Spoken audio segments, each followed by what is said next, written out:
राधे कृष्णा महाराज जी। राधे राधे। महाराज जी, मेरा एक प्रश्न है हाँ जी। कि जब आपसे कोई आपके पास कोई मिलने आता है तो आप उनसे ये क्यों कहते हो कि बाहर जाकर मेरी बुराई करो, मेरे में दोष निकालो, हम्म। तभी मैं खुश होऊंगा, आपको प्यार करूंगा। अच्छा अच्छा, देखो भाई, ये बात गहरी बहुत है, बुद्धि से ऊपर की भी बात है ये। मतलब शरीर के धर्म कर्म करने वाले, कर्मकांडी या शरीर की भक्ति करने वाले भाई, जो मन और हृदय की भक्ति ना हो और जिन्होंने अपने परम चरम लक्ष्य कृष्ण की प्राप्ति, आनंद प्राप्ति की व्याकुलता निरंतर नहीं हो, एक एक सेकंड में जो ये करता हो, अब मेरा एक सेकंड कैसे बर्बाद हो गया, मेरा मन क्यों, मैंने किसी से बात की क्यों वेस्ट किया, भगवान श्री कृष्ण से मन हट गया तो पाप ही है, चाहे आप धर्म भी करते हो। जिसको ये ज्ञान हो वो आदमी इस चीज को समझता है।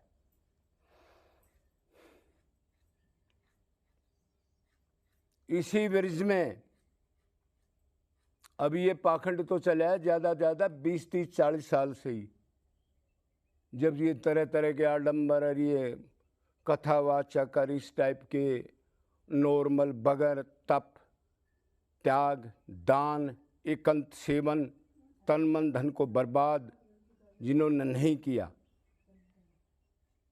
पहले ऐसा नहीं था। तो मेरा मकसद ये है, मनुष्य शरीर अति कीमती है।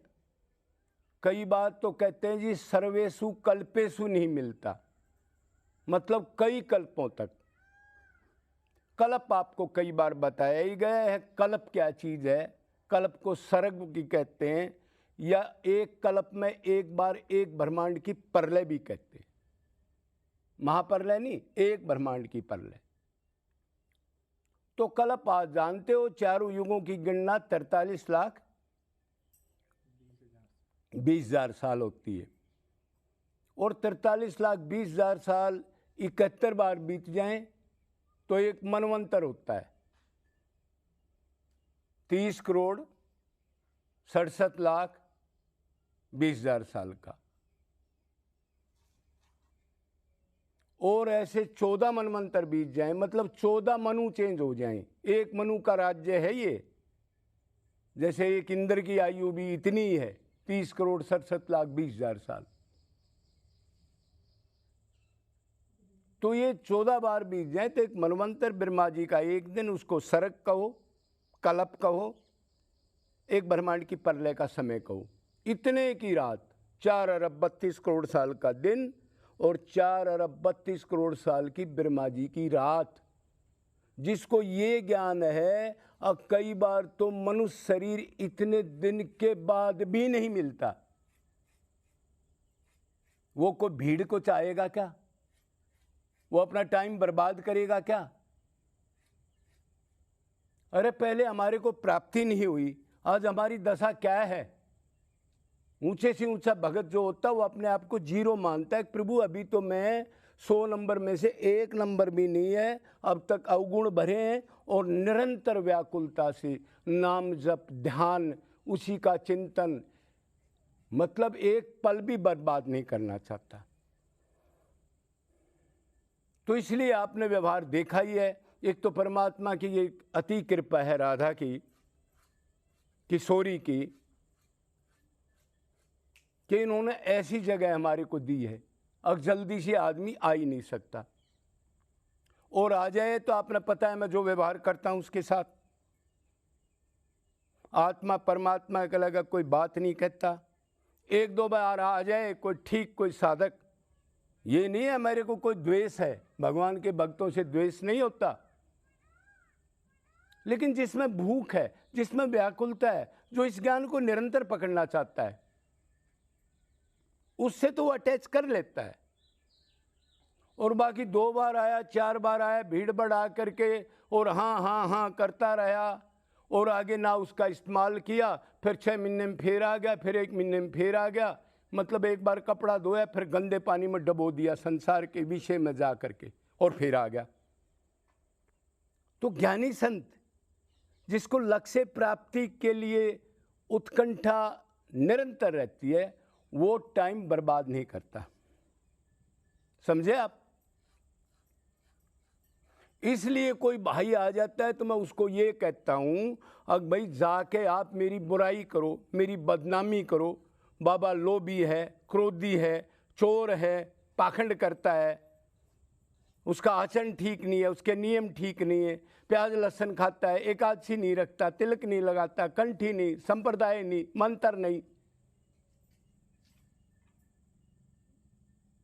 ताकि लोग अभी हमारे को घेरे नहीं। ये विद्या माया में जो भी साधक अच्छे टॉप निकले वो जाके इसमें घिर जाते हैं, भीड़ को देख करके राजी हो जाते हैं।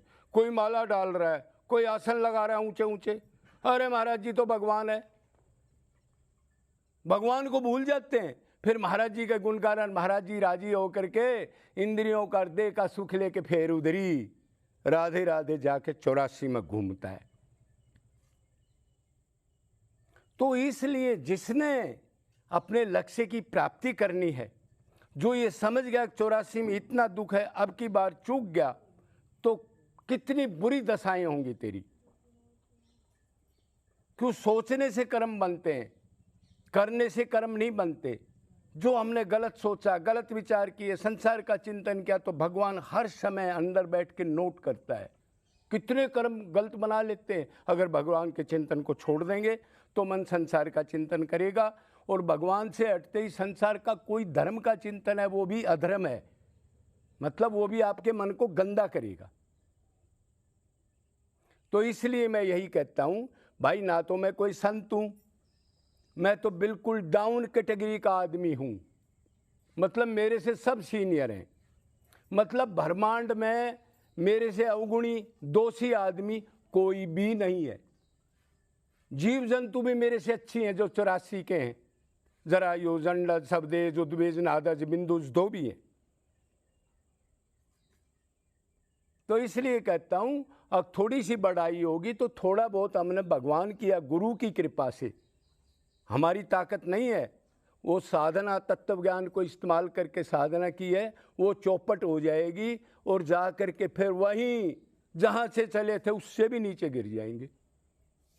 स्कूल बनाओ, पाठशाला बनाओ, कोई फूल बिछा रहा है, कोई जय जयकार बोल रहा है, कोई भगवान की भक्ति छोड़ के उसी को कह रहा है यही भगवान है। संत भगवान नहीं बन सकता कभी, कोई कितना ही प्यारा हो। वो भगवान की कृपा से माया को जीत सकता है, भगवान उसको आनंद दे सकता है। भगवान की ही भक्ति आज कलयुग में ज्यादा करनी है। गुरु की भक्ति भी बहुत सोच समझ के 10-20% करना, क्यों क्या पता क्या गुरु माया जीत ली गुरु ने। इतने सब गुरु बन रहे, क्या सब भगवत प्राप्त है? ये हजारों लाखों मंत्र जो दे रहे हैं। अब कितने आदमी इधर आए, महाराज जी मंत्र लेना है। भाई मंत्र क्या दूंगा, तू ही मेरे को मंत्र दे दे, तू मेरा गुरु, मैं तेरा चेला। अरे मंत्र को खेल समझ लिया आपका। मंत्र का मतलब है भगवत प्राप्ति। अंतकरण शुद्ध होने के बाद पूर्ण वैराग्य, त्याग, घर बार छोड़ के देहबान खत्म हो जाए, प्रभु के लिए रो के तड़फ के जब अंतकरण की शुद्धि हो जाए, मैं मेरा का भाव चला जाए, तब कोई मंत्र देता। और वो भी जो भगवत प्राप्त संतो, श्रोत्रिय ब्रह्मनिष्ठ। अब हमारे जैसे क्या मंत्र देगा भाई? कोई पावर नहीं, कुछ नहीं, लेना नहीं देना नहीं, मंत्र देकर अपना नाश करके भीड़ बढ़ा लूं मैं। इसलिए मैं कहता हूं भाई, मेरी जाके बुराई करो, मेरे अंदर बहुत ऐब हैं, बहुत दोष हैं, मैं अवगणी हूं, पाखंडी हूं। इधर आकर के मैं पाखंड कर रहा हूं ताकि लोगों की दूरी बनी रहे। कई बार आपने ये सवाल पूछा है, लोगों ने भी कहा जी महाराज जी क्या करें, हम क्यों बुराई करें आपकी, हमारे को तो बुराई के कोई नजर नहीं आ रही। तब कोई इस माया को जीत सकता है। अविद्या माया को तो बहुत साधक और साधु जीत लेते हैं साधना से तमोगुण रजोगुण को, लेकिन सतोगुण थोड़ी झलक लग गई, लोग धर्मात्मा कहने लग गए, एक आदि कोई लीला दिख गई, ज़्यादा चेले बना लिए, माला ज़्यादा डाल ली, फिर स्कूल कॉलेज और महाराज जी आज उधर जा रहे हैं, आज उधर, आज फ्लाइट में जा रहे हैं, आज अंडरग्राउंड चल रहे हैं कहीं। ऐसी ऐसी कहानी कलयुग होता है, इसमें हो रहा है। तो ये विद्या माया बड़े बड़े टॉप, इसलिए भगवान ने कहा कोई करोड़ों में लाखों आदमी मनुष्य बनते हैं। समझना क्यों मनुष्य पहले नहीं थे वो करोड़, मतलब उनमें दैवी गुण आते हैं, दया धर्म दीनता, धर्म पाप को समझते हैं, ये समझते हैं प्रभु अंदर बैठ के जो सोचता है नोट करता है, और तेरे को कष्ट मिलेगा 84 कैसी चीज़ है, और ये मनुष्य जन्म कितना कीमती है। करोड़ों में से लाखों, लाखों में से इसमें हजारों आदमी चलते हैं, और हजारों में से सैकड़ों आदमी चल के दृढ़ निश्चय करते हैं, और सैकड़ों में भी विद्या माया को, मतलब मान बढ़ाई, ईर्षा तजना दुर्लभ दोई, कंचन तजना सहज है, सहज त्रिया का ने, यहां तक साधना से जीत लेता है। लेकिन जय जयकार और लोगों की भीड़ दिखती है तो क्या खुश होता है, और फिर वो भजन कब करेगा। अरे भजनानंदी संत के पास तो ये आनंद में चूर रहता, वो क्या समझे, कोई भूख वाला आ गया तो मोटी मोटी बात करेगा, फिर कहेगा ठीक है भाई काम हो गया सब, कोई बेइज्जती करके नहीं, दीनता से। तो इसलिए अगर किसने करना है तो अपनी बुराई करो, अपना कोई ऐसी चीज दुनिया को दिखा दो, अगर ये तो संत नहीं, इसका तो कोई नियम नहीं है, ये तो सरबंगी है।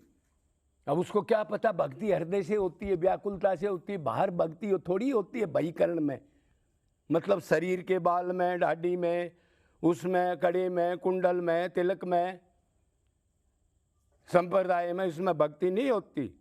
सूक्ष्म शरीर से वो भक्ति कर रहा है, क्या पता किसी को। तो इसलिए जो सावधान है, लेकिन ऐसा करोड़ों में बंदा मिलेगा जो ये कह देगा मैं दोषी हूं, महानीच हूं, सब मेरे से शुद्ध हैं, क्या करने आए हो भाई इधर, मेरे पास तो कुछ भी नहीं है, ताकि लोग ये समझे यार ये पहले ही हाथ जोड़ रहा है, पहले ही अपने को ऐसा बता रहा है, तो ये क्या संत होगा, और अपना काम निकाल ले। बहुत जन्म बीत गए, हजारों करोड़ों लाखों, कितनी महाप्रलय गुजर गई, अब तक माया को नहीं जीता, मतलब कभी करी तो विद्या माया में गिर गए, मान बढ़ाई में, चेला चेली बनाने में, वैभव में, इतना बड़ा मंदिर बनवा देंगे, इतना बड़ा मंदिर बनवा देंगे। अरे मंदिर तो वो होता है जहाँ निरंतर भगवान की चर्चा और भगवान के लिए आंखों से आंसू पड़ते हों। ईंट रोड़े लगाने से क्या मिलेगा आपको, वो मंदिर में बैठेगा वो भी स्वार्थी ही बैठेगा, आज है 10-20 दिन में, 1-2-4 महीने में फिर सामान उठा के चला गया, फिर दूसरा आ गया कोई।